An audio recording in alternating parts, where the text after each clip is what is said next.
Despite the fact that people still claim there's no media bias or media favoritism, there was quite the exchange between Twitter, between an Xbox executive and between a well-known gaming journalist, and this just further proves the point that, hey, we are seeing this sort of thing happen more and more, and yet people still kind of deny that it happens, which I find to be a weird dynamic and sort of an interesting dynamic as well. So I think this is going to be an interesting video and an entertaining video, especially if you're one of those people that don't believe that a lot of journalists have it quote-unquote in for Xbox, but this is going to be funny nonetheless. So what I found to be incredibly funny was, you guys all know Mikey Barra is, he's a bit of a outspoken Xbox executive, right? He plays both Windows games or PC games and Xbox a lot, and he was responding to an article about something that was quote-unquote difficult to do in Anthem the game, and Mike Ibarra says this was actually very easy to do, amazed at the whining. One reviewer, not the one below, reviewed the game, yet in the review cited that he didn't even know how to do a combo. Embarrassing to review with such a lack of knowledge.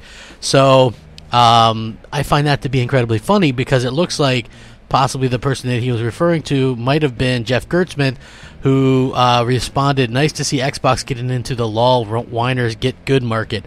Here's the funny thing, right?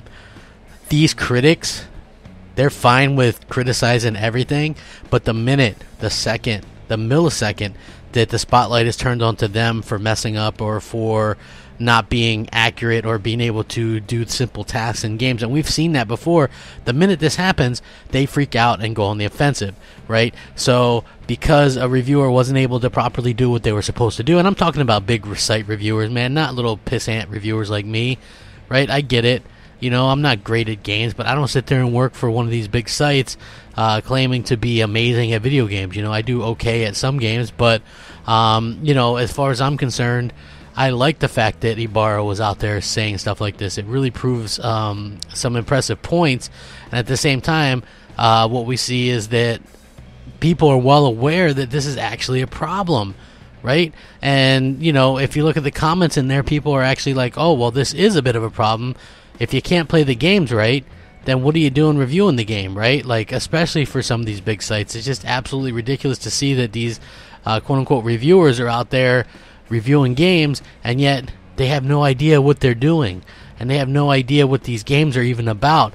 That's the funny part, right? And I think Gertzman might have been one of the ones that was reviewing Quantum Break when he, well-known, has a dislike of third-person shooters. So very interesting to see him kind of even talk about, this or Anthem and things like that. So very nice to see Microsoft go on the offensive here and kind of call him out and mention that it is embarrassing for these well-known dudes to not be able to go out there and do a proper job reviewing these games. So I would love your guys' thoughts and opinions on this. What's your opinions?